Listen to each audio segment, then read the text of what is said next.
And they literally don't have Donald Trump's charisma. They don't have fucking, and also they don't have like the same parameters that Donald Trump operates under. So now they're just like,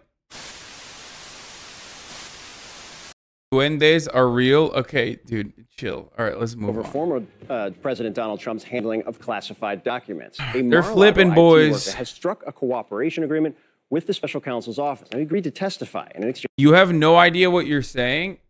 I have no idea what I'm saying. You don't think AMLO thinks elves are real?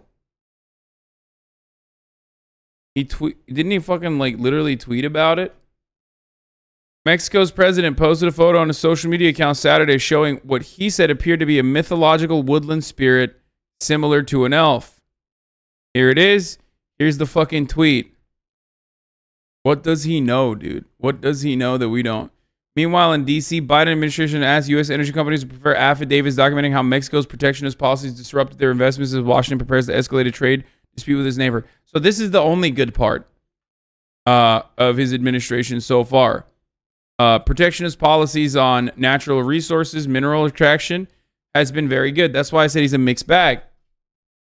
I'm not trolling, but I thought you said everyone is entitled to at least one crazy ass belief. You said it when he watched an astrology vid. I mean, he's also like pretty fucking religious. So I don't think he only has one weird ass belief. Here in Mexico, we consider AMLO to be mainly business as usual with a couple popular measures once in a while. Oh, I heard about this one too. The president of Mexico said religious amulets would protect him against COVID. Then he caught it. When asked about COVID, he pulled out an amulet and said, "Get thee behind me, Satan." I mean, he's awesome. He's sick. I think yeah, he didn't find the elves to bless the amulets. That's why he got COVID. He got owned by COVID like that. You hate to see it, folks. All right, let's get to America, where our AMLO, our communist socialist government in the United States of America, has, just like AMLO, militarizes police heavily, okay? And what are they doing? Are they fighting the cartels? Of course not. Who are they fighting instead? The former president, who many patriots believe, is still the current president, Donald Trump. That's right. And it turns out that in at least one of the cases, there's someone who has already flipped and is cooperating with the authorities. That's right. It is the Mar-a-Lago IT worker who is now cooperating with special counsel. Exchange. He will not be prosecuted. CNN's Sarah Murray has been following every step of this case. Sarah, people are fascinated by the idea of flipping witnesses. What does this actually mean for this case and for Jack Smith, the special prosecutor? Well, this is interesting because we have seen other employees for the former president charged alongside him, Walt Nauta, Carlos de Oliveira. They've been using attorneys who are paid for by the Trump PAC, and we've seen them stay in the fold. That is not what's happening for Yuscil Taveras. He now has gotten another attorney. He is now cooperating with prosecutors. Basically, he was threatened with the potential charges and agreed to change his tune. Again, this is someone who was talking to other employees about the surveillance footage at Mar-a-Lago.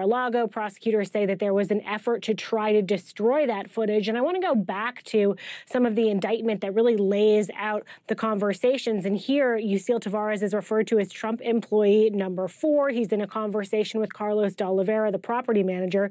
It says de Oliveira told Trump employee 4 that the boss, presumably Trump, wanted the server deleted. Trump employee 4 responded that he would not know how to do that and that he did not believe he would have the rights to do that. Trump employee 4 told de Oliveira that de Oliveira would have to reach out to another employee who is a supervisor of security for Trump's business organization. De Oliveira then insisted to Trump employee 4 that the boss wanted the server deleted. Biscuit de Oliveira.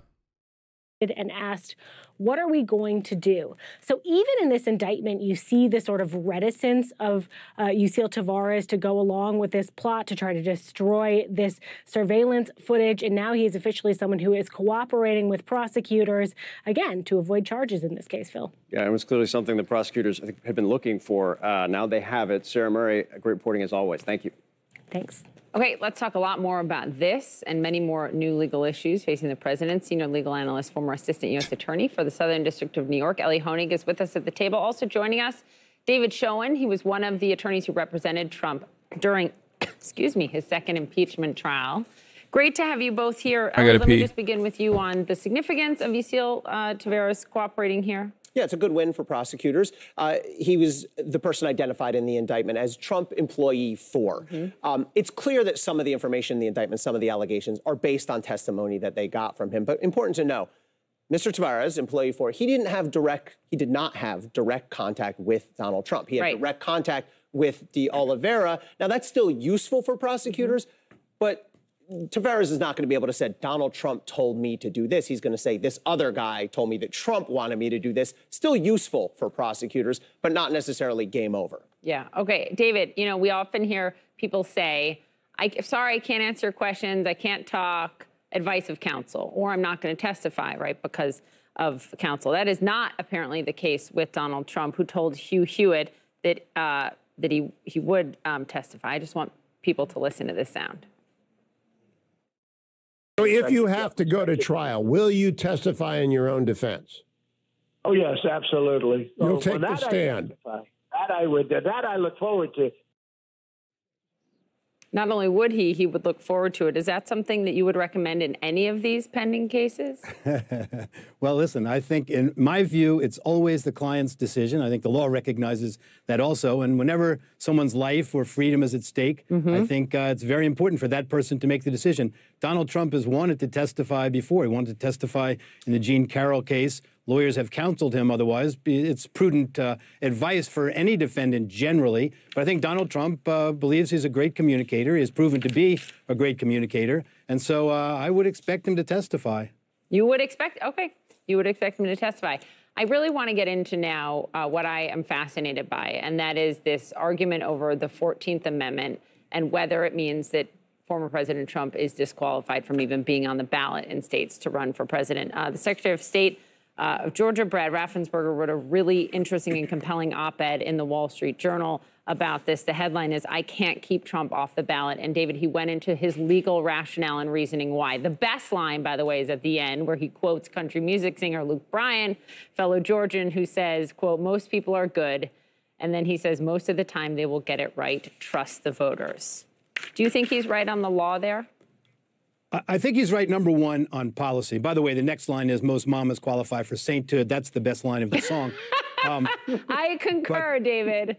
But I think he's right as a matter of policy fundamentally. I don't know that he would hold himself out as a legal. Hasan isn't coming back. Mexican police saw him criticizing them on stream and went to his hotel room. Can we add the come get emotes? No. Scholar. There are terrific arguments on both sides of this question. The two professors who wrote the University of Pennsylvania Law Review article spent a lot of time and thought going into this. They recognize there are problems with their argument. They dismiss those problems. Ultimately, I agree with those who oppose their point of view legally. I think there are many reasons why this 14th Amendment doesn't apply to the president. First of all, I think that Article 2, Section 1 sets out the qualifications for president. Those are exclusive. I think the text of the language supports that argument. I think they had an opportunity to charge under 2383 insurrection. They didn't do that. I think this would render the second impeachment trial a nullity. I think their interpretation is subject to great abuse. They talk about indirect support qualifying to disqualify someone. They have consider a broad range of conduct. I don't think that was what was intended. There are a number of other arguments, legal arguments against it. So it's a serious argument. I'm afraid also when we see different states taking different positions on a presidential election, that in itself is problematic, as the law has recognized. So, Ellie, the text that David is pointing to here, and this could very likely go up all the way up to the Supreme Court. They'll have to interpret the Constitution as they read it. How do you read it? I'm not buying this 14th Amendment argument. I think this is what happens when law professors go crazy. You think this is crazy? I do, and here's why. There is no enforcement mechanism. The Constitution tells us nothing about how this works. Who gets to make this incredibly grave decision? Was a former official their argument engaged is in it's not even a question because they argue it's clearly laid out. Right, but that's a ridiculous argument. They're saying, okay, we're just going to have individual secretaries of state unilaterally deciding, yes, in my view, even though Donald Trump's never been charged with insurrection, I think he did commit insurrection. Therefore, he's off the ballot and the American voters can't choose for or against him. That is anti-democratic. And that is also a made-up process. That's not in the Constitution. That's not in any law. Congress has had 150 We also years. lose They haven't passed content. the law.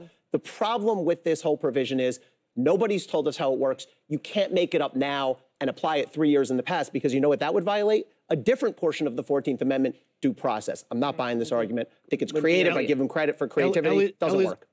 Ellie's position is supported by an 1869 case, Griffin's case. The law review writers address that. They just say, well, it was wrongly decided. Justice Chase, Supreme Court Justice, sat on that case, and he made clear there has to be some mechanism. Congress has to act. It's not self-executing. Can I ask you finally, David, about something that we're watching, and that is John Eastman, who's here, one of the co-defendants, is talking. He went on Laura Ingraham. He spoke with her last week. He's still making claims that are unfounded, like... This one was really fun. Co-defendants going on Fox News is always great because, like, they're not Donald Trump. Donald Trump always self-reports. Like, that's his shtick, right? He always self-reports to a detriment. You know who's not able to self-report to a detriment to the case? Donald Trump's co-defendants. And they literally don't have Donald Trump's charisma. They don't have fucking...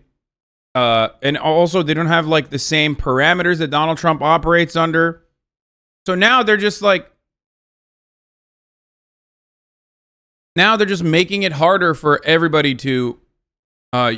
since you already told us about the Vivek interview... Wait, what? Okay. I mean, they're cooked. They're cooked. Pence could have... They don't even have the Riz. Certified the election in a different way. He could have paused the certification of Biden's win, et cetera. Eastman's attorney was on CNN with Caitlin Collins last night, and she asked him about the strategy of Eastman doing these interviews. I want you to listen to this exchange. Are you worried that those comments could be used by prosecutors against your client? Have you advised him not to speak publicly? We made a decision a long time ago in this case. Our view is Dr. Eastman is innocent. He has nothing to hide. He's clearly innocent. And we've made the decision, that risky though it certainly may be, to be as open as we can with journalists such as yourself and with anyone who wants to talk to us. For the most part, we're happy to talk to them. So it is potentially risky for him to be speaking publicly, you think? Oh, sure. I'm sorry. If my lawyer's got that look, I'm not trusting. I'm not trusting him.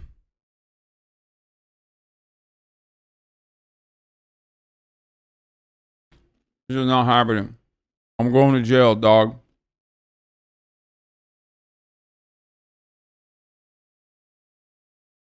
It was a really interesting exchange. That attorney in particular of Eastman's is quite candid on these issues. David, I wonder what you think. You said it's always up to the client. It's always up to the client whether I... Yeah, here's John Eastman. On January, John, and just again to we clarify this, on January 6th, what did you want to happen, and how was that historic? It's like Laura's there to help him, right? She's supposed to be trying to help him out. That's her job. She's not helping him out at all. Because if you're not ready for it, even a fucking softball interview that is supposed to clear you, not Dr. Eastman, Laura gives no fucks. No, dude, because John Eastman getting cooked will also ruin Trump's, like anytime a co-defendant is under scrutiny, that's hurting Trump's case. No matter what. Sorry. Historically grounded in the history of our country, how would that have taken place? So just so the viewers can understand what would have unfolded and how that would have ultimately been constitutional. So there, several things. Some people had urged that Vice President Pence simply had power to reject electors whose certification was still pending in legal contests. I don't believe that, but go ahead. I don't believe that. I don't That's either. One thing I don't agree with. And I explicitly told Vice President Pence in the Oval Office on January 4th that even though it was an open issue under the circumstances we had, I thought it was the weaker argument, and it would be foolish to exercise such power, even if he had it. Power to reject electors who place. So just so the viewers can understand what would have unfolded and how that would have ultimately been constitutional. So there, several things. Some people had urged that Vice President Pence simply had power to reject electors whose certification was still pending in legal I don't believe contests. that, but go ahead. I don't believe that. I don't. Who are the some people?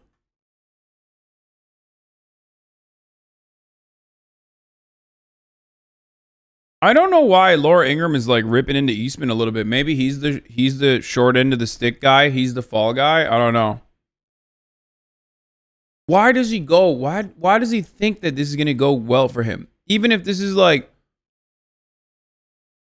a situation where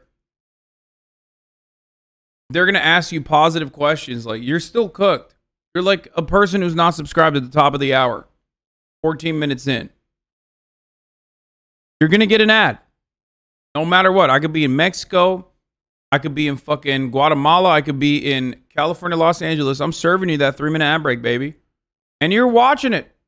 Unless you subscribe for $5 or for free, in which case you're not watching it. You know what I mean? You're just watching the stream uninterrupted. Hey, thank you.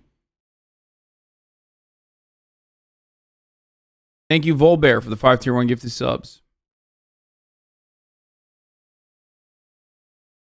Here's the 3-minute ad break now.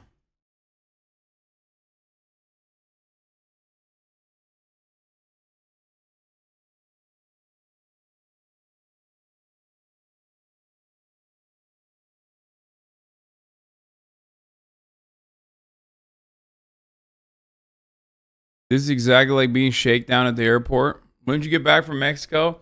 No, I applied some weird like American color correction filter so that you don't see the yellow anymore. I didn't even realize it was yellow until people were complaining about it, so I had to like do a reverse color filter. That's one thing I don't agree with. And I explicitly told Vice President Pence in the Oval Office on January 4th that even though it was an open issue under the circumstances we had, I thought it was the weaker argument, and it would be foolish to exercise such power even if he had it. What I recommended, and I've said this repeatedly, is that he accede to requests from more than 100 state legislators in the swing states to give them a week to try and sort out the impact of what everybody acknowledged was illegality in the conduct of the election. And I specifically said, it. Yeah, not everyone acknowledged it, but that was the argument that was being made, obviously. And there were obviously irregularities that everybody had seen, but whether that was, whether it rose to the level of changing the outcome of the election, again, without a legal proceeding in the states that mattered, the argument ultimately was a difficult one to make. I mean, hence here we are.